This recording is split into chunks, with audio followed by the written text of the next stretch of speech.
So I thought I'd do just a quick video as I cracked Unity out for the first time and just discuss menus. This is a thing that was first sort of noticed in VR when it turned up, with a lot of people porting games over, and this is true of Tilt 5. Most of the games, I'd argue, have been ported over with menus.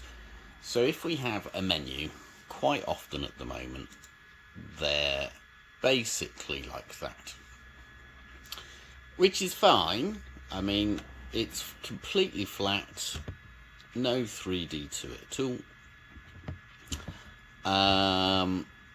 It's just not a great experience.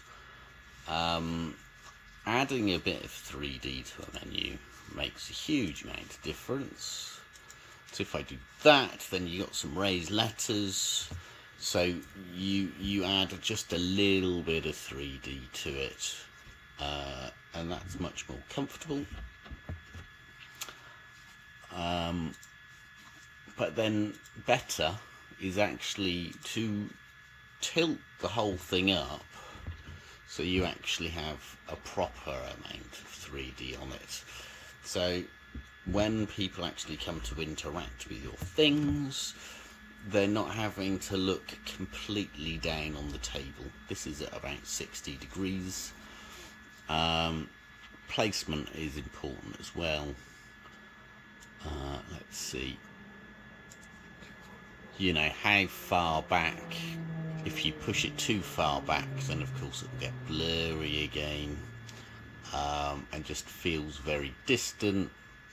Bringing things close and maybe a little high is probably a good idea, just so that, you know, people get an element of 3D-ness in the menu systems. It's a small thing, but as people start developing, it makes sense for people to actually do things in ways that are appealing rather than flat and dull.